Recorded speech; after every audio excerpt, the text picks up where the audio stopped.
Bueno, cuando tú digas, ya. Pues muy buenas tardes a todas y a todos. En principio, agradecer a Jesús Domínguez sus palabras de bienvenida y de recibimiento, y a Joaquín Herrera por haberme invitado a participar con vosotros en este espacio, en este seminario, para hablar de una de mis pasiones, que es la cerámica. Como se ha comentado, yo estudié en esta escuela, pero mi afición a la cerámica prácticamente la consolidé en la Escuela de Arte de Sevilla, donde realicé los cursos de grado de cerámica artística y de alfarería, aunque la verdad es que mis conocimientos de cerámica yo los consolidé académicamente ya jubilado en la escuela, pero anteriormente yo había hecho un recorrido a través de la cerámica en la escuela donde trabajaba con mis alumnos, con mis compañeros profesores, investigando por mi cuenta. Siempre he sido muy curioso y siempre me ha interesado mucho visitar espacios raros, fundamentalmente haciendas y cortijos y casas perdidas, en donde se conserva un importante patrimonio, entre ellos un rico patrimonio cerámico.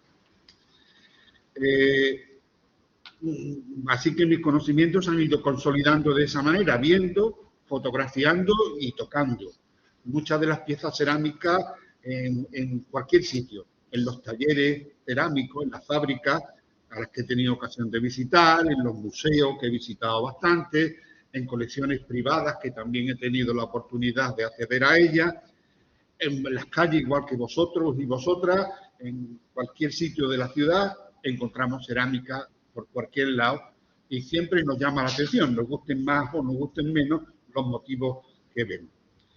Pues a esa parte de la cerámica vamos a dedicar los primeros minutos de la intervención. Ello nos va a servir un poquito para centrar y entender un poco mejor cuáles son algunos de los misterios que se esconden en esta milenaria actividad humana. Y por otro lado, quisiera comentar que la invitación expresa, como bien ha dicho Jesús, que se me hizo fue la de hablar de la cerámica relacionada con el mundo del toro. Un enfoque muy concreto, muy específico, que me ha obligado a tirar de los archivos, así como de aquellos recuerdos de las piezas que, con estos motivos taurinos, yo me he ido encontrando por esos espacios que he ido visitando. La siguiente diapositiva, bueno, yo siempre voy a intentar exponer como apoyo a mis palabras alguna imagen de cerámica en donde aparezca el toro. Voy a intentar en lo posible de aislar el toro bravo del contexto de las corridas en las que juega, como sabéis, un protagonismo central. Y me voy a fijar principalmente en el toro solo, el toro en el campo. No solo como animal, rodeado de ese ambiente, pero de las escenas de campo. Cuando estaba buscando imágenes de contenido taurino para ilustrar esta intervención, la gran mayoría de ellas recrean en ese contexto más apacible y, si se quiere, más bucólico, el campo. Y ya está, pues sin más preámbulo vamos a meternos un poquito en faena. La cerámica, vamos a dar algunas pinceladas, por si alguno anda un poco más alejado de esta artesanía, de esta técnica. Como bien saben, es una actividad artística y artesanal que se viene desarrollando desde los primeros momentos de la humanidad y que ha ido evolucionando a través de los siglos en su forma, en sus usos, en la composición de las materias primas y en su decoración. Ahí he puesto varios ejemplos, unos más antiquísimos, pertenecen a Siria, creo que son del siglo VI, son unos toros que no son toros propiamente, pero ya se reproducían como objeto decorativo. En este caso es un recipiente para flores o para agua. Hoy, bastantes siglos después, sigue estando presente en nuestras actividades cotidianas y en los usos más personales. Nuestra alimentación se sustentan en platos, en vasos, en lozas, que son cerámicas. En el aseo igualmente, diariamente utilizamos la cerámica para asearnos. En la construcción de las viviendas, rara en nuestra casa que no tenga azulejos, alicatados, zócalos, detalles decorativos. Espacios de ocio, cada vez menos desgraciadamente, la propia creación artística también incorpora la cerámica en su estructura. A pesar de que cada día más, también lo sabéis, que otros nuevos materiales las están desplazando un poco. Se está implantando de manera generalizada los plásticos y los vidrios, sustituyendo pues, a lo que es la cerámica realizada artesanalmente. Cada vez la cerámica es menos utilizada, como digo, menos apreciada y menos respetada, al menos en lo que se refiere a esos usos tradicionales. Cada vez se produce menos cerámica, al menos de manera artesanal, generalizándose, por el contrario, una cerámica industrial, mecanizada, que concentra la mayor parte de su producción en el levante español. Casi todas nuestras casas tienen suelos de grés, tienen alicatados de paredes de unas materias primas nuevas, que eso ya se hacen de manera industrial en las grandes fábricas, fundamentalmente las que existen en la provincia de Castellón. Pero esta imagen, que es un poco desconcertante, reconocéis los iconos, las imágenes religiosas que se exponen, espero que se vea bien, porque esa foto, bueno, para ilustrar esa afirmación anterior que he hecho, esta imagen está tomada en una tienda de souvenir. Se está vendiendo, o nos están vendiendo, o estamos comprando una falsa cerámica. Eso no es cerámica, aunque estén hechos con azulejo, aunque aparentemente la textura y el color y la forma. La cerámica está siendo objeto de fraude y de falsificación. Las falsificaciones y los fraudes fundamentales son que se compone una pieza a base de fotocerámica que cogen y, bueno, las técnicas, si queréis después tenemos ocasión de desarrollarlas, son serigrafías, son fotografías que se cogen y se pegan sobre los azulejos y después se engoman encima con un material transparente que aparentemente da el pego de que es cerámica, pero eso se compra, eso se vende, porque vale más barato comprar un azulejo del Gran Poder con esta forma de hacerlo a comprarlo original pintado por una persona. El precio puede variar entre los 300, 400, 500 euros de diferencia. Efectivamente, todo el mundo no está al alcance de esos precios y recurre a lo fácil, a lo cómodo y a lo barato. Sería importante, por tanto, tener criterios claros y una información básica para poder discriminar lo que es artesanal y lo que se está fabricando de manera industrial o fraudulenta, para distinguirlo uno de otro. Y me refiero, por ejemplo, a la gran cantidad de pequeños objetos que se venden en mercadillos y en bazares, pero también a aquellas imágenes devocionales, como es el caso de nuestras hermandades y cofradías, que están colocando las propias hermandades en las capillas, en la fachada de sus capillas que dan al exterior, ¿no? Y que son una reproducción exacta y fotográfica de sus titulares, de su Virgen, de su Cristo, de su cualquier otro titular que tenga. Hechas sobre azulejo, perfecto, sí están hechas sobre azulejo, pero están hechas de manera industrial, no artesanal, no manual. Y no todo vale. Por lo menos que sepamos qué es lo que nos quieren vender o qué es lo que queremos comprar. Bien, yo, si os parece, aunque sea muy ligero, sobrevolar un poquito, casi de puntilla, la trayectoria de la cerámica que tiene un recorrido de más de 1000 años, como sabéis. Las civilizaciones, las primeras culturas han ido adaptando la cerámica, aquí funcionaría mejor el término modelando, o la han ido modelando a sus intereses, a sus gustos, a sus necesidades y a sus creencias. La cerámica ha sido tan determinante en nuestras vidas que hasta nuestros propios dioses eran alfareros. Lo hemos presentado creando a los hombres desde el barro. Este es el que se recrea en el capitel románico de la iglesia de Santo Domingo de Soria, el de la izquierda, ahí a Yahvé, a Dios, interviniendo en el barro, creando a Adán, y en el relieve del mármol de Prometeo y Atenea, modelando al hombre, que podemos contemplar en el Museo del Prado, fechado en el año 185 de nuestra era. Y es que nosotros, según los dichos populares, no importa en qué cultura seamos, provenimos del polvo y venimos del barro.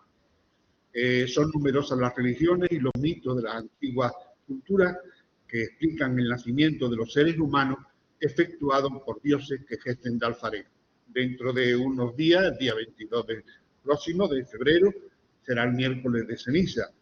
Y para el mundo de los creyentes se recordará o nos recordarán que pulvis eris, cuando te dan la ceniza, es in pulverem revertere, en memoria de aquel mítico momento de la creación de Adán desde el barro. Y casi también recordarán que esta quintilla que ahí aparece y se reproduce con mucha frecuencia en los alfares o en las tiendas, se pueden comprar, en donde se dice, siguiendo con el mito de la creación, que oficio noble y bizarro, en definitiva, el hombre fue su primer cacharro.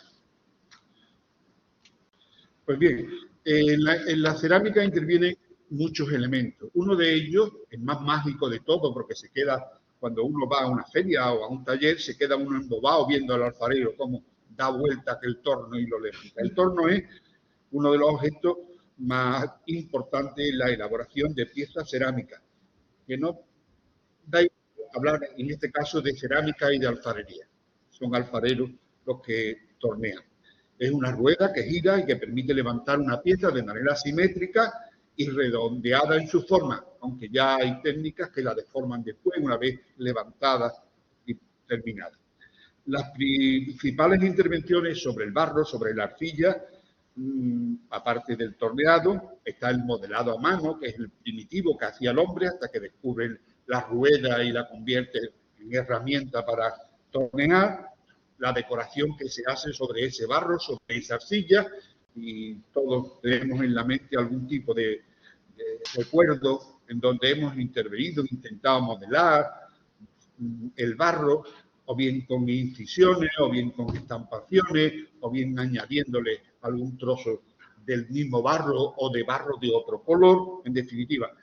Y después estaría la pintura. Una vez que se cuece el barro, pues se interviene pintando. Y en todo este proceso, el horno es el que conserva la magia. Si no hay fuego, no hay cerámica.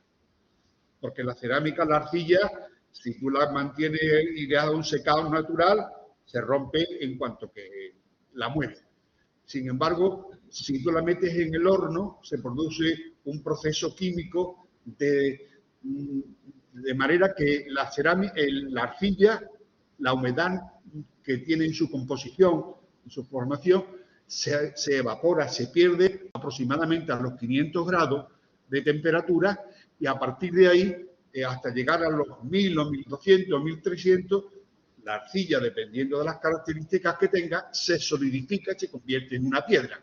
Químicamente cambia. El fuego hace la magia de la cerámica. Aparte del fuego tenemos, bueno, tierra, agua y fuego. Los tres siguen estando presentes hoy, desde los primeros cacharros hasta hoy. Pero ya no hay apenas hornos alimentados por leña. Ahí yo he puesto uno que, si tenéis ocasión de pasar por Lebrija, podéis disfrutarlo en la alfarería de Juan Rueda. No lo utiliza porque ya tiene hornos de gas o tiene hornos eléctricos, que por ejemplo el de la derecha es un horno actual de una escuela de arte que tiene la característica de que no tiene ni que molestarse en meter y cargar las piezas, sino que las carga fuera en un carro y el carro entero lo empuja, abre la puerta del horno y lo mete. De manera que carro y horno se convierten en una misma herramienta, digamos, ¿no? Bien, aparte de eso, el fuego lo que hace, como yo decía, es endurecerlo, solidificar y darle durabilidad a la pieza. Después, una vez que la pieza está cocida, una vez que salen del horno, Eso se conoce a la pieza de salida del horno, se conoce como bizcocho. No sé si os suena la palabra. El azulejo cocido, la pieza cocida, está bizcochada.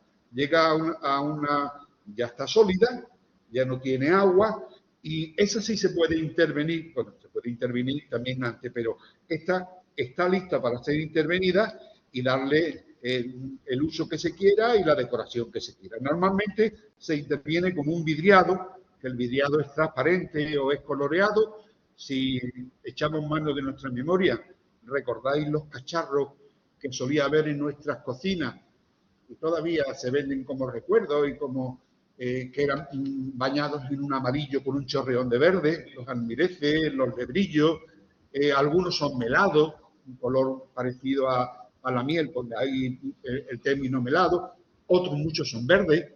Digo, cuando se trata de un lebrillo, por ejemplo, o de un cacharro de casa que va a tener un uso doméstico, no va a decorar nada. Normalmente se baña, se impermeabiliza, se le da dureza y se puede trabajar con él para lo que haga falta. Después, las piezas no vidriadas, las que no nos interesa vidriar, pues son las más normales y hay muchas formas, como recordaréis también. Están los cántaros, por ejemplo, que no se vidrian porque su función no es que sea decorativa, sino que cumpla la función de refrescar el agua o de almacenarla. Las alcarrajas, que son unas piezas pequeñitas que se utilizaban como jarras en las casas antiguamente. Los botijos, que sí se siguen utilizando, tejas, forzas, tinajas y un largo etcétera, aunque muchas de ellas pues están cayendo en desuso. En cuanto al otro elemento fundamental, que es la decoración, también es un pilar fundamental de la cerámica. Es un elemento complementario, como suponéis, que confiere a las piezas pues, un valor estético y artístico añadido, y que varía en función del destino que va a tener esa pieza, y de los gustos de la época, de los gustos de quien la encarga, quien se interesa por ella, y ahí caben pues cientos de formas y de estilo de decoración. En la imagen podemos observar un trabajo, me gustaría que esto por lo menos lo oyerais alguna vez, un trabajo con un procedimiento que llamamos el tercer fuego. El tercer fuego quiere decir que ha entrado la pieza en el horno 3 veces. Una cuando era barro y se ha cocido y se ha convertido en bizcocho. Otra cuando se ha vidriado de esmalte, se ha metido en el horno y esa pieza ya está con un azulejo de cuarto de baño, por decirlo, blanco.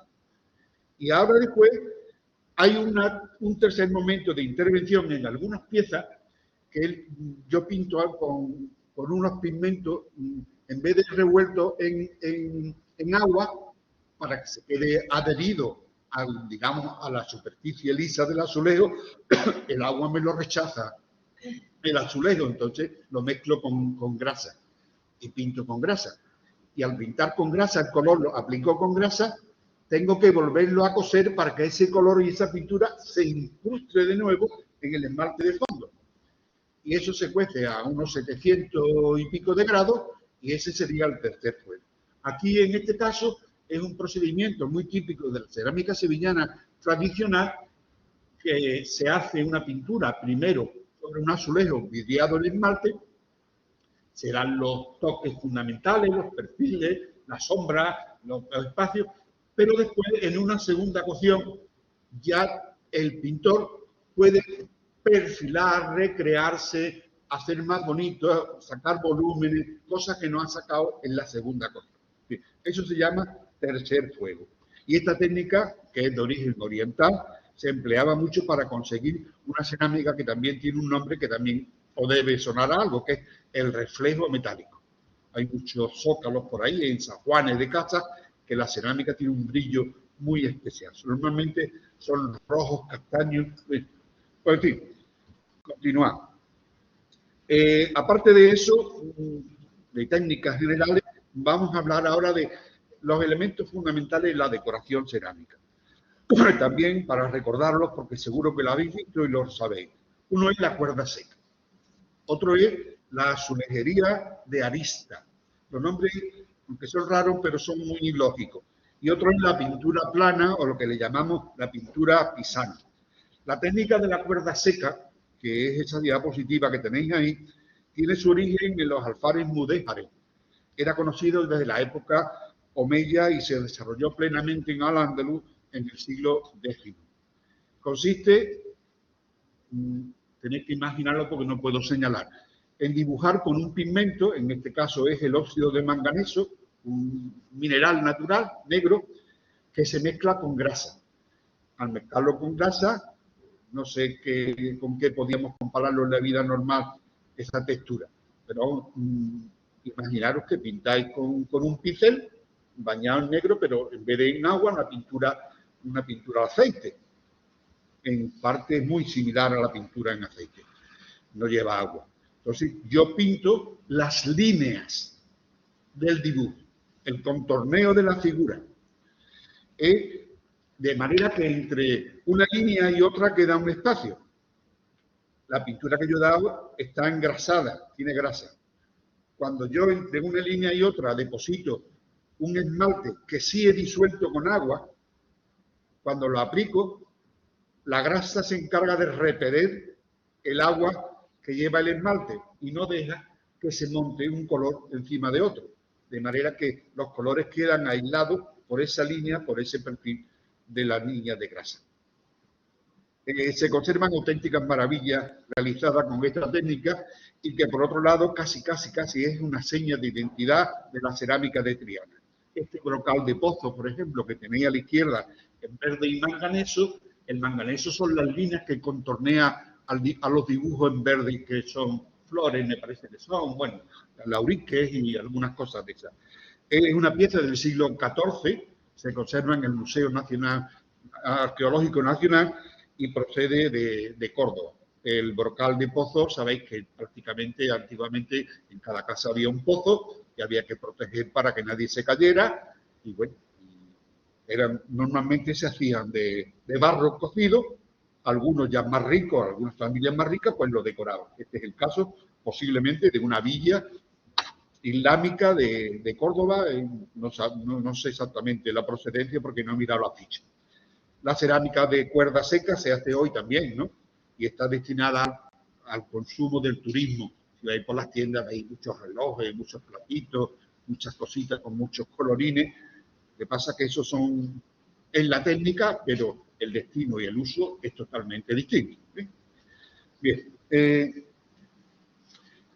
Como esta técnica era no complicada, era trabajosa de hacer, a partir del siglo XVI los talleres se inventan un truco, que es sustituir y ahorrarse el tener que pintar pieza a pieza para después darle el color. Directamente van a una herramienta que es un molde que han esgrafiado, que han hundido, que han arañado. Imaginar un trozo de escayola. Si tú le haces un arañón y metes barro, sale al barro cuando lo despega le sale una aristilla a lo largo de todas las líneas que hemos creado. Pues eso se llama arista.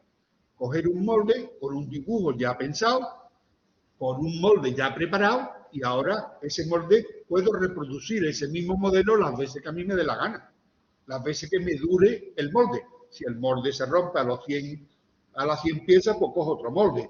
Normalmente las plantillas, las prensas, los troqueles se hacían antiguamente de madera, son los primeros, pero hoy ya no se hace apenas, pero hace 80 años, 70 años, las grandes industrias azulejeras de Triana tenían máquinas de presión y los moldes, los patrones eran de hierro, de manera que eran unas placas ya preparadas que según el azulejo que yo quisiera hacer, pues iba cambiando la placa y se quedaba impreso, ¿sí?, al revés la pieza. Eso después,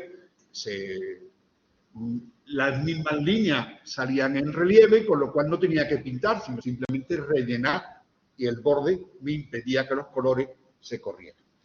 Pues muy bien. Y la otra técnica que os sonará más, porque, bueno, esta anterior de la arista, hay aristas por todos lados, pero yo tengo aquí algunos ejemplos, no los he citado, pero en la Casa Pilato, si vais, el claustro de la Casa Pilato, bueno, el claustro, en el patio, hay una azulejería de arista impresionante, más de 100 motivos diferentes. En el claustro de la iglesia del Hospital de los Venerables, en Sevilla también, en los conventos de Santa Clara, de Santa Paula, de Santa Inés, los claustros, como son todos edificaciones del siglo XVI, todos han resuelto sus arrimaderos con cerámica de la época, y eran las que se hacían. Son paños que normalmente se repiten, hay muchos motivos diferentes. La otra, y queriendo forzar el toro en este caso, es una alegoría de los evangelistas, en concreto Marcos, que representa el toro, que representa con un toro. Es la otra técnica que es de procedencia italiana, es la pintura plana. Así vamos a entenderlo, pintura plana.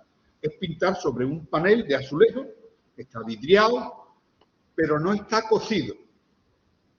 Todavía no está cocido. Es como si fuera un azulejo con un polvillo que no está húmedo ni está seco del todo. Está un poquito entre polvo y aguada.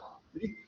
Eso, sobre esa superficie, que es como si fuera un lienzo cerámico, el pintor, con el color en un pincel disuelto en agua, va pintando como si se tratara de una acuarela o se tratara de un óleo. El único problema que tiene la aplicación de esta técnica es que si te duermes en la pincelada, chupa todo el agua que lleva en el pincel, lo chupa el paño y se queda parado. Normalmente los pintores que hacían o que hacen esta técnica o pintan de esta manera son muy ágiles, son muy versátiles, pintan muy rápido, pinceladas rápidas porque tienen el dibujo ya muy aprendido y no pierden el tiempo porque si se retrasan en una curva se les estropea el motivo. Bien, esto se llama pintura también a lo Pisano, porque quien la introdujo en España fue un italiano que se llamaba Francesco Niculoso Pisano,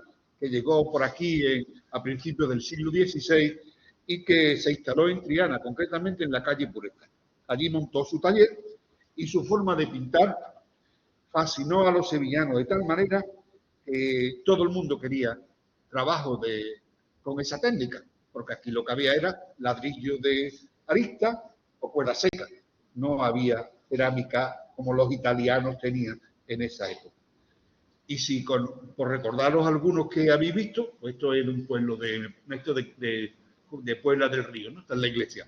Pero habéis visto en la iglesia de Santa Ana, la laura sepulcral de Íñigo López, que era lo que dicen el negro de Triana, que es una sepultura, un sarcófago que hay al final a la nave de la izquierda.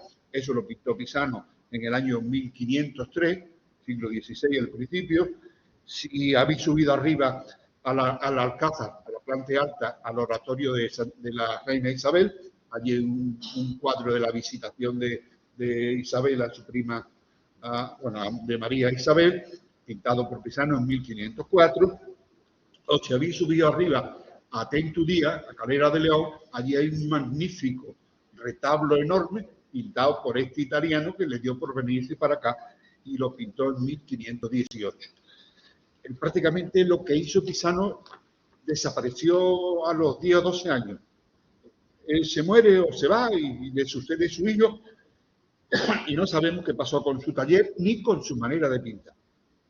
Después otra de las, aunque es también estilo Pisano, pero ya es un gusto muy trianero, es la pintura de Montería, que también estamos acostumbrados a verla por todos lados. Es la más generalizada y la más popular en los últimos siglos, los alfares de Triana.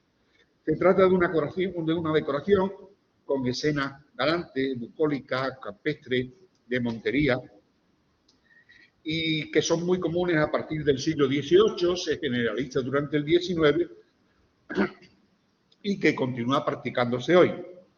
Es una pintura, como he dicho, de lo Pisano, de trazo suelto, sencillo, con 3 o 4 colores básicos y perfilado de manganeso.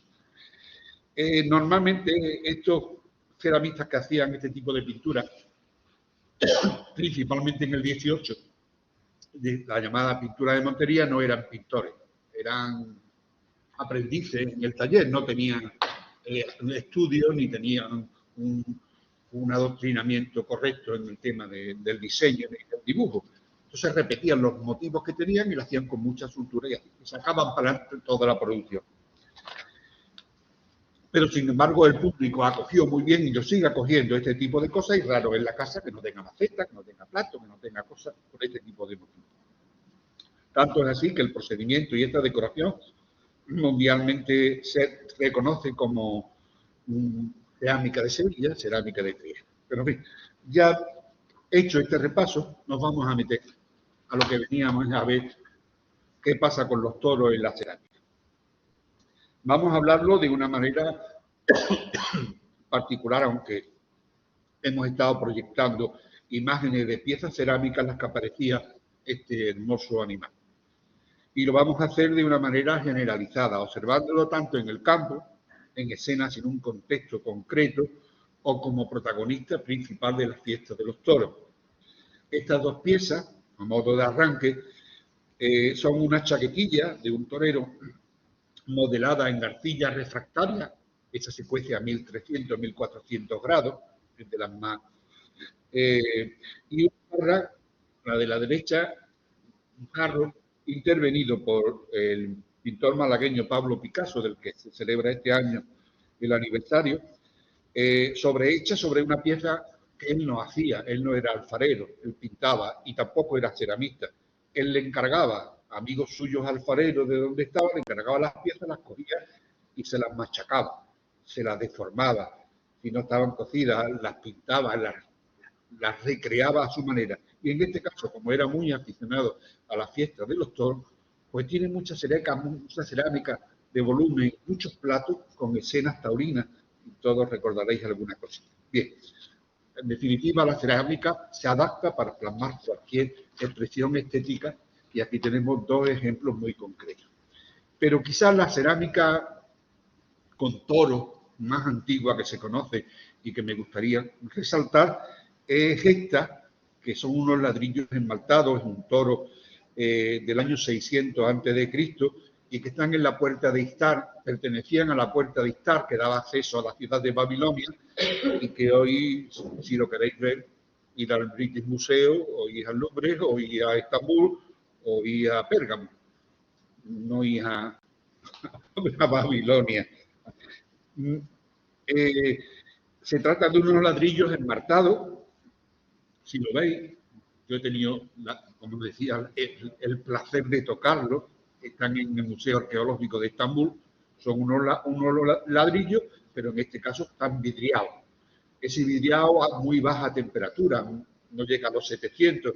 Están hechos con un esmalte de lapizuli, o también con otros colores dorados, dependiendo del fondo. Está pintado azul y el animal.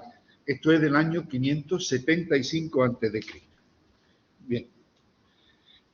Otro momento en que el toro aparece como protagonista en la decoración cerámica son en los socarrás. Nosotros no tenemos aquí en Sevilla ni en Andalucía este motivo arquitectónico. Son piezas normalmente de gran tamaño, de 30 por 40, de 30 por 20 aproximadamente. Es una placa de barro, un ladrillo grueso, se ha esmaltado de blanco y se ha pintado de otro color encima. Y se utiliza para sostener los suelos de los pisos. Entre viga y viga se colocaba el ladrillo, en vez de la madera que tenemos hoy, se colocaban los ladrillos. Aquí los hay en muchos palacios. Hay ladrillos que se llaman ladrillos de por tabla o dos por tabla, de manera que son dos ladrillos, ponen un dibujo y se montan la parte de los laterales del ladrillo, la parte de arriba y la parte de abajo, no van vidriadas, lo que tenemos nosotros. Eso es lo que distingue a un azulejo de que es por tabla o no es por tabla. De manera que hacía asiento en las vigas y sobre eso se tiraba la solería después del piso.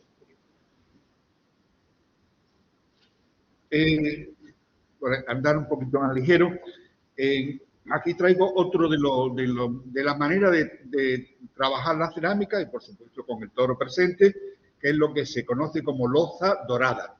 La loza dorada es una técnica que es lo que he comentado antes del tercer fuego. El plato se hace en el torno, se cuece, se baña de esmalte y se dibuja. Y una vez dibujado, se cuece de nuevo, se solidifica. Y ahora, después de eso, va el alfarero y interviene esa primera decoración, en la segunda cocción, interviene con una mezcla de sulfuro de plata y de oro, mezclado con vinagre. Era una técnica, casi un secreto guardado por los ceramistas, y pinta y vuelve a cocer, en este caso, a 700 grados. Y al final, esos colores que aplica con esa técnica salen unos colores brillantes que nosotros los conocemos como de reflejo, de manera que desprenden la luz que reciben de una manera exagerada. Esta técnica ya se empleaba en el siglo XVI. Ahí tenéis dos elementos preciosos. Uno es un plato de manises del 16 que se conserva en el Lightman Society de Nueva York, y otro es un plato, en este caso dorado, el anterior era marrón, que se conserva en el Instituto Valencia de Don Juan de Madrid, una colección particular preciosa que empezó a hacerla Guillermo de Onda. En este caso ahora volvemos otra vez a la técnica que más conocemos, los platos dillados pintados con óxido colorante. En este caso se trata de motivos de Talavera del siglo XVIII, y aparece el toro pintado dependiendo de los gustos de los talleres, de la habilidad del pintor, dependiendo de quién lo encarga y cómo lo encarga, a qué casa va. No es lo mismo pintar un plato para una familia rica que pintar un plato para una familia pobre. Normalmente este tipo de decoración la gente humilde no la consumía. Esto es de gente que tiene un cierto poder adquisitivo, y algunos pues encargan vajillas completas. ¿Sí? Y en este caso, pues bueno, están hechos en Talavera, ¿no? Después, esto sí no es mucho más familiar, que son los lebrillos de Triana. Había lebrillos en todo sitio porque el lebrillo era una herramienta obligatoria en cualquier casa, en la cocina, para el aseo, para el lavado, para lo que sea. Y hay por ahí auténticas preciosidades. En este caso, son lebrillos de Triana con la misma técnica pisana, bañados de esmalte, normalmente son esmalte de estaño y de plomo, blanco, depende del blanco, va a depender del tipo de esmalte que se usa en cada siglo, que después se interviene y se pinta y se colorea con los dibujos al gusto del consumidor. Y en este caso no está mejor expresado lo del gusto del consumidor, porque si observáis en el lebrillo de la izquierda de arriba hay una lectura que no podéis apreciarla, pero que pone exactamente: se pintó a gusto del testador, Juan Sánchez Gómez. Porque las piezas formaban parte del ajuar de una familia, y el comitente que encargaba el ladrillo, si tenía dinerillo y le gustaba presumir, pues el cacharro le decía al alfarero que le pusiera su nombre. Aquí hay muchas cosas que veis por ahí por el museo. Esto es en el mismo cacharro, no siquiera por detrás ni nada, sino formando parte de la decoración en un rincón. Esto lo mandó a hacer menganito. Esto es exclusivo de. Igual que hay por ahí también muchos cacharros que llevan el sello de una comunidad religiosa, el anagrama de una cofradía, el anagrama del obispado, para identificar quién es la persona o la entidad que encargó ese cacharro al alfarero. Pues muy bien, seguimos. Ahí tenemos una diapositiva con una tinaja preciosa. Yo he tenido el gusto de tocarla, de verla, tanto es que la he querido dejar sola y he querido sacar el toro de la propia tinaja y casi idealizar el animal. Es una pieza de unos 45 metros de alto que pertenece a una colección particular de Luis Porcuna en Osuna. La decoración se observa una pintura muy elaborada, no es aquella rápida de la montería. Ahí se ve que se ha trabajado perfectamente la tinaja. y se ve un caballero en el campo con una lanza en mano lanceando al toro. Es que no hay contexto de plaza de toro, se interviene en faenas de campo, en la gran mayoría de las que yo he podido detectar. Está hecho en Triana y está decorada casi al completo. Se ve que a este pintor o a quien encargó la pintura no quería que se quedara prácticamente nada en blanco. El cuello sigue pintado, los hachas siguen pintados.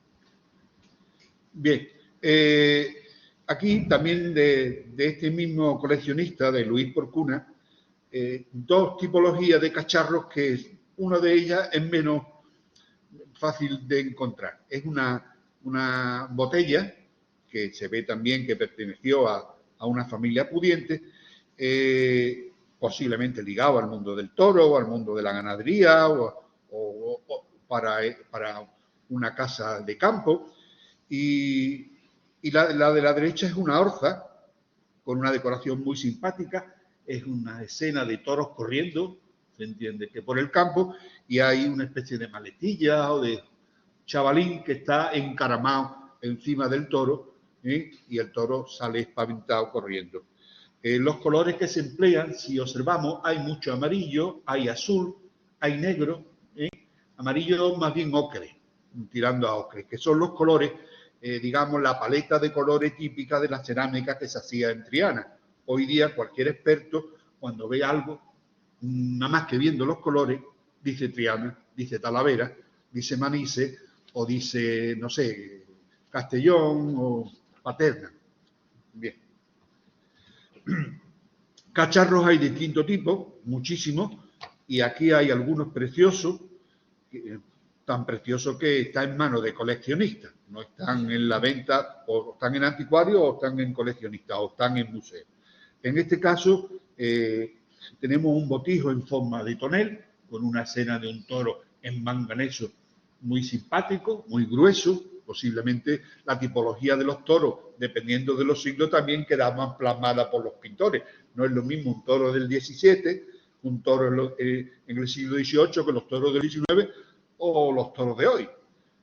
La morfología ha ido cambiando y eso ha quedado plasmado también en la cerámica. Hay un albarero, allí al fondo a la derecha amarillo. Los albareros los vemos mucho en las farmacias, porque los farmacéuticos es donde depositaban las medicinas. Y una cantimplora, que lógicamente esto es una cantimplora simpa y llevársela al campo de camping no tiene ningún sentido. Esto se convirtió, las hay de barro, que son las que utilizaban los trabajadores del campo para llevárselas diariamente a la faena, al tajo, pero estas están vidriadas, están decoradas, que posiblemente pues ya se le dio un uso decorativo para colgarlo en mi casa, al lado de la escopeta de montería o al lado del cuadro que sea. Bien, aquí hay una serie de piezas que a mí me han gustado siempre y me han atraído. Son las entrehuellas. Alguna gente le dicen también que son contrahuellas. Digamos, si pensáis en una escalera, entre el piso, el peldaño y el otro peldaño hay un zocalillo, que si está pintado de blanco se ensucia de tanto pisoteo. Entonces el recurso de protección arquitectónico siempre ha sido el pintar, el ponerle azulejo. Hoy se sigue haciendo, pero hay por ahí auténticos escaleras con entrehuellas, a cual más bonita y que hay más que ir a curiosearlo. Si queréis, veis una mañana mismo, acercaros a la Facultad de Derecho, a la Facultad de Historia, y las escaleras que suben a la planta alta están con este motivo en azul todas. No con toros, niños corriendo, niños tirando, bueno, distintas escenas de la vida del campo, ocupando las entrehuellas. Esas otras entrehuellas que hay ahí la veis, esa es una casa de Utrera, aquella no recuerdo ahora mismo dónde se encuentra. Bueno, estas creo que están en el cortijo del Esparragal, en Gerena. Hay un cortijo por ahí muy, muy curioso y tiene una escalera de Montalbán del siglo final del XIX, principio del XX, realmente bonita y sencilla, no es muy lujosa. Bien, pero si queremos, Ahí veis con más detalle esto que he estado comentando. En casi todas estas escenas que aparecen en las entrehuellas, también suelen decorar los cartabones que hay en la escalera. Si pensáis en una escalera, en este caso,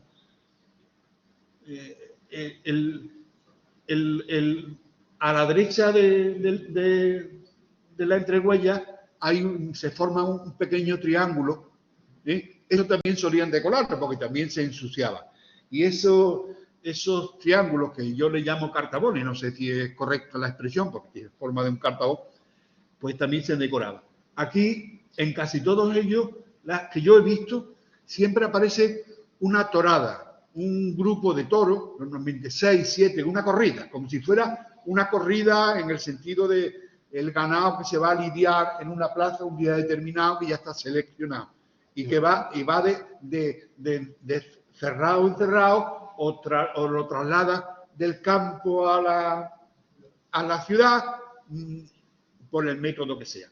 Estos pertenecen a una de las casas que yo he comentado, o a Gine, o a esta creo que de abajo es del Espárraga, y esta de abajo, que no es una entrehuella, es un zocalillo que hay paralelo a la escalera, se encuentra en el convento de la Encarnación de Osuna. Unas monjas que hay allí, clarisas creo que son, y tienen un convento precioso con una azulejería del siglo XVIII, y la escalera de acceso a la planta alta tiene esa decoración en donde aparece esa manada de toros o esa torada, ¿vale? Pero para lujo, esto ya era pedir otra cosa. Eran unos zócalos que hay en la sacristía del convento de Santa Catalina en Osuna. Es un convento que fue de las hermanas dominicas, ya no están allí, todas se vinieron y se trasladaron a Sevilla, a Bormujos. Aquello se ha quedado para una institución benéfica de Cáritas, me parece, pero en la capilla, en la iglesia sigue abierta al culto, y en la sacristía hay un zócalo con escenas totalmente bucólicas que no le pega a un convento. Son mujeres peinándose, escenas de cacería en el campo, y entre ellos hay 2 paneles. Fijaros la altura que tiene. Tiene por lo menos, los azulejos son de 11 por 11, que normalmente 12, 13, pues eso tiene más de 1 metro, 1 metro y pico, ¿no? Con una inocencia pintada, pero con un estilo, con un regusto. Fijaros cómo resuelve el tema de la perspectiva. Al fondo pinta unos paisajes y los pinta de unos colores apagados, de unos colores, hola, buenas tardes, unos colores azules diluidos. Este pintor sabía de qué iba, aunque copiara el motivo y los reprodujera de alguna lámina, él tenía cierta idea de cómo tenía que tratar los espacios en la pintura. A mí me encanta mucho. Tiene otro, fijaros, este compañero suyo, y hay uno que está detrás de un mueble que ya tengo yo ganas de que el mueble lo mueva para poder ver qué es lo que hay. Bien, y aquí tenemos, lo he traído a conciencia, un cacharro que yo no lo he visto nunca, o a lo mejor en alguna casa de alguna familia adinerada de mi pueblo lo podía ver. Se llama vasera. Es una bandeja para colocar los vasos y la jarra del agua, o para repartir el vino en una fiesta. Normalmente ese era el uso que tenía, una bandeja para cualquier tipo de uso. Pues tiene las paredes elevadas, aproximadamente son 8 o 9 centímetros de alto, de manera que lo que fuera no se podía caer al suelo, se quedaba dentro. Pues es tan bonito, tiene una forma tan sutil, lobulado, no es rectangular, no es excesivamente geométrico. Con esas lobulaciones le da un cierto... Y está pintado en azul, solo en un tono azulado, y tiene una escena que es taurina porque se ve un toro, y parece que está toreando un torero, o por lo menos yo no he querido ver un toreo, quiero ver llevarse el toro a otro sitio, moverlo de sitio. Esa escena la ha captado el pintor con una elegancia y con un gusto exquisito. es un plato del siglo XIX, del principio del siglo XIX. Esto, si queráis verlo, se expone de manera permanente en el museo, en el Centro Cerámica de Triana, que pertenece a la colección municipal del Ayuntamiento de Sevilla. Bien, aquí vamos a detenernos un poquito y ahora entenderéis por qué. No sé si alguno de vosotros o alguna de vosotras ha ido alguna vez a la venta antequera. La venta antequera ha estado cerrada prácticamente 15 años. Hace unos 4 o 5 años antes de la pandemia, el nuevo dueño era el marido de una hija de un tal Roja que fue presidente del Sevilla. La rehabilitó, la preparó y nos invitó a visitarla y a que documentáramos esa azulejería que y que es riquísima. Pues bien, en la venta de antequera el toro es protagonista en la decoración de la venta, igual que lo es el vino. Hay muchísimas botellas de las grandes marcas de Jerez, de Córdoba. Pues, como saben, en la venta de antequera hay unos corrales, hay varios corrales, en donde se traían y se guardaban los toros que iban a ser lidiados en la maestranza, en la Feria de Sevilla o en otros eventos taurinos a lo largo del año.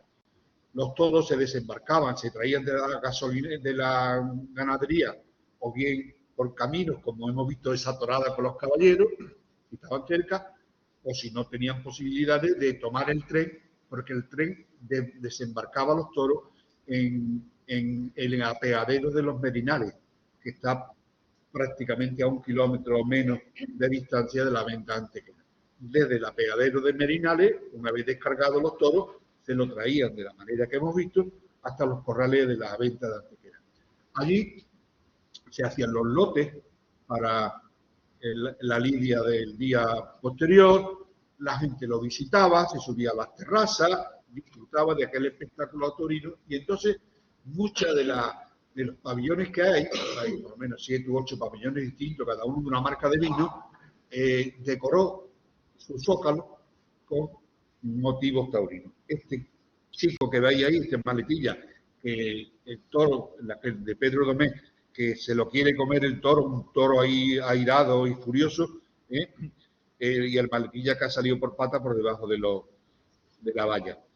Este otro toro suelto que responde a un sombrero que le han tirado, o esta escena de un pase de muleta, todo esto está allí. Y aquellos, yo creo que merecería la pena, no lo sé, lo propongo, ya ha salido el profesor, que merece la pena darse una visita, una vuelta por allí, concertar la visita y disfrutar del espacio, porque además de escenas taurinas, tiene otro tipo de decoración y de gusto que echa uno allí un par de horas perfectamente. Bien. Otro de los pabellones que hay, de los pequeñitos, yo he traído lo que son motivos taurinos, pero en lo que ahí no se ve, en la parte alta, hay unas escenas en blanco y negro, pintadas por Enrique Orce. En blanco y negro me refiero que la pintura es monocroma en manganeso, en ese marrón pintado, de escenas de la Semana Santa, de escenas de la feria, escenas del Rocío. Hay por lo menos 6 o 7 paneles y debajo del panel superior ese hay una escena con un motivo taurino de una de las suertes de una corrida de toros, ¿no? En este caso, pues creo que ahí está banderilla elegido, pero son 4 ángulos. También está el toro de capa, la suerte de matar, la suerte de picadores. Todo esto se pintó, están firmados y están datados en la fábrica, que no sé si habrán oído hablar alguna vez, de la fábrica de viudas de Toba Villalba. Otro de los conjuntos, que sí os sonará más y a lo mejor no habéis entrado a fijaros con detalle, son los bancos de la Plaza de España.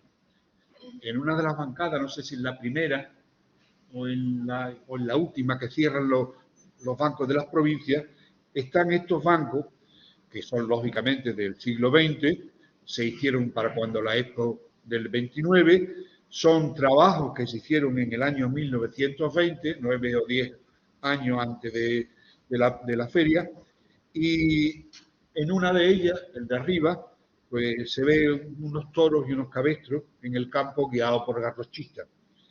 Esto lo pintó, la escena central, el detalle aquel que pongo a la derecha, lo pintó un tal Manuel Baena en la fábrica de Ramos Rejano, que es una fábrica desaparecida, que si la recordáis alguno, estaba en la calle San Jacinto, en donde hoy hay un Instituto Triana creo que se llama.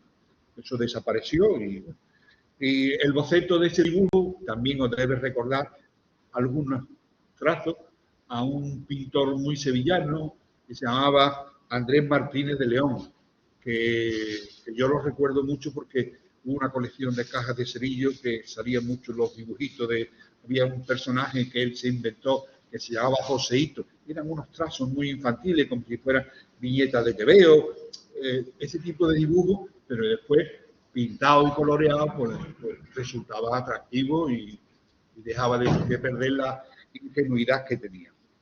El segundo motivo, el que está abajo, lo pintó Manuel Baena también en Ramos Rejano. El diseño también era de Martínez de León y también es un toro saliendo del Toril. Bien, en el parque, si se dan una vuelta, hay una glorieta específicamente dedicada al toro. En este caso lo llaman la glorieta de los toreros. Es una bancada semicircular o casi circular, en donde el mismo banco gira, no es recto, y está decorado con azulejos de todo tipo, y entre la azulejería colorista que tiene, de azules, de negro, de blanco, pues hay azulejos intercalados con escenas y con motivos taurinos. Están realizados no pintados con el pincel, sino a la técnica de la cuerda seca, y los dibujos son originales de un ceramista llamado Manuel Vigil Escalera, que fueron pasados a cuerda seca, dibujados a la cuerda seca. El dibujo lo hacía uno y el taller hacía otro, en la fábrica de Ramos Rejano. Y tenemos la información, esta suerte que nos sucede de vez en cuando, que sabemos quién pintó a la cuerda seca de esos azulejos. Se llamaba Mercedes, la señora. Era una trabajadora del taller de Ramos Rejano y alguien nos ha recordado, concretamente el hijo del diseñador, que la operaria se llamaba Mercedes, y gracias a Mercedes tenemos esa belleza colorista en la plaza. La glorieta se restauró en el 2002, porque sabéis que la cerámica no se respeta y se rompe y hay gamberradas y hay que estar continuamente restaurándola. Esta en el 2002 tuvo que ser restaurada. El proyecto lo dirigió Francisco González de Canales y la restauración corrió a cargo de un nieto de un pintor que trabajó en la Expo del 29. En este caso, el nieto se llama Alfonso Carlos Orce Villar, que era nieto de Enrique Orce.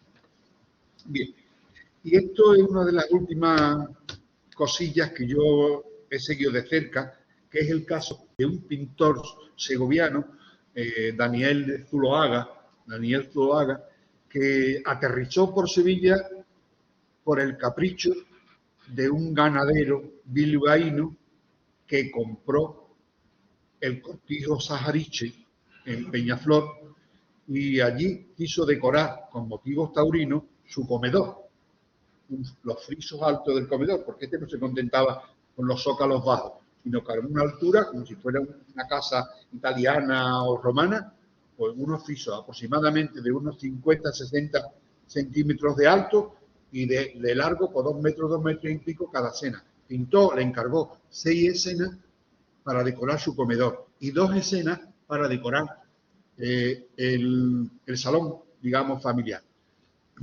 Si nos fijamos en el panel de abajo, hay una escena sangrienta, la única que habéis visto prácticamente de todo lo que he expuesto. Ahí se ven los toros de la época, los caballos sin peto, los caballos muertos y el caballo corneado sangrando, y sangre por todos lados. El desastre de organización de las corridas de la época cuando no había las condiciones de seguridad para los animales que hoy tenemos. Pues bien, en una parte blanca que veis arriba, del mismo motivo del picador, hay una parte que está picada. está a martillazo, está destruida. Ahí se puede leer todavía una frase que dice exactamente: así empuja un toro de Urcola.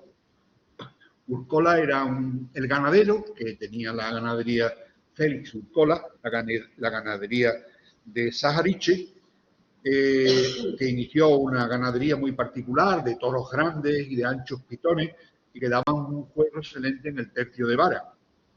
Él se sentía muy orgulloso de las características de este animal, de este poderío en el tercio de vara, y lo quiso dejar plasmado en una de las cerámicas que le encargó a Daniel Zuloaga en el 1916. Yo estaba hablando con los que se quedaron después con el cortijo, que fue la familia Miura, ahí entran, y conservan, allí en el comedor conservan esta cerámica.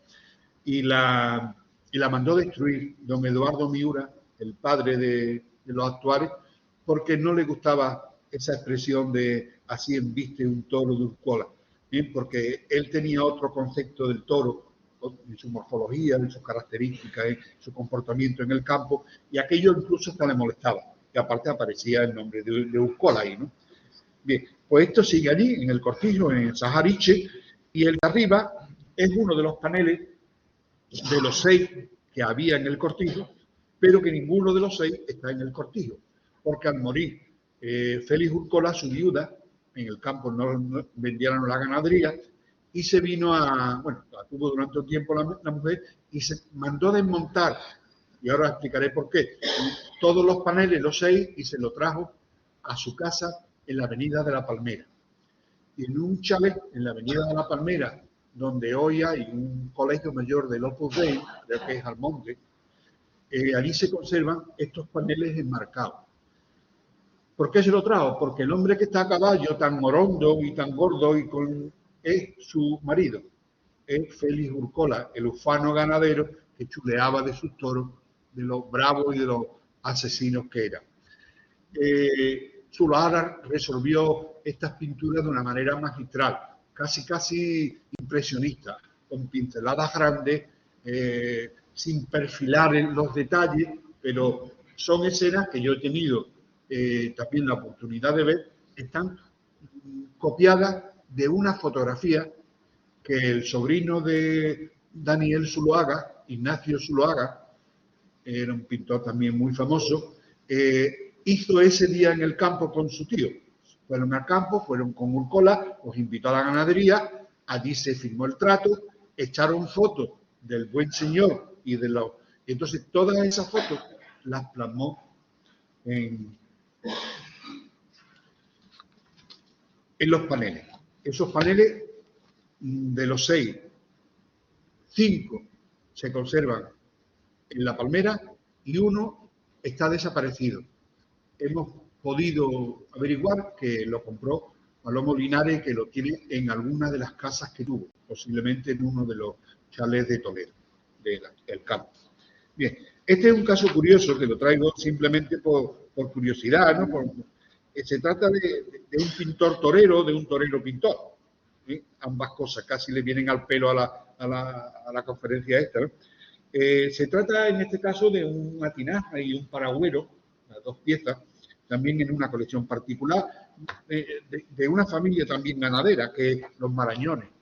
En este caso, su nieto, Carlos, conserva en su casa estas piezas que están hechas en la década de los años 40 y que están firmadas, ahí veis la firma abajo, una A, una M y una cruz, por Antonio Muñoz. Antonio Muñoz pintó en esa época estas simpáticas piezas y se trata son unas tinajas con una asa en forma de lagarto y pintó también estos paragüeros o bastoneras que conservan su casa.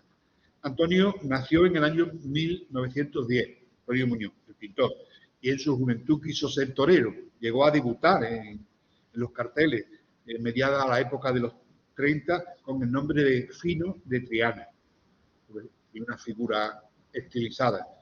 y en el 43 empieza a trabajar para la fábrica como pintor de Manuel García Montalbán en la calle Alfarería, una que ha cerrado recientemente y que hoy se ha convertido en hotel y en restaurante. Una casa muy bonita, se puede disfrutar de las antiguas fábricas pidiendo permiso para entrar. Y bueno, y ya para ir terminando, otro de los usos que se solía dar a la cerámica es muy habitual, son las placas en recuerdo de acontecimientos, de personajes, de aquí vivió, de este toro fue indultado. Entonces a los ganaderos pues, les gustaba chulear de que su toro había sido indultado porque había sido muy bueno. Y eso encargaba a la fábrica el dibujo del toro y la leyenda y la colocaba en su ganadería, en su interior, en su casa.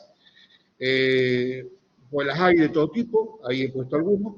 Hay una esta central de este toro, la de la izquierda, bellamente ejecutada desde mi punto de vista como amante de la cerámica y como ceramista. Pues, esta voluta bien resuelta desde el punto de vista dibujístico, el colorido muy, muy interesante, que por la razón que desconocemos no se la llevó el dueño, ni sabemos quién la encargó, aunque ahí aparecen unos hierros, que si estuviera aquí mi amigo Joaquín Herrera, pues posiblemente identificaría a los hierros. Yo se lo mandaré para que a ver si lo identifica. Lo cierto es que se quedó en la fábrica y el arquitecto la incorporaba a las paredes como decoración al restaurante actual.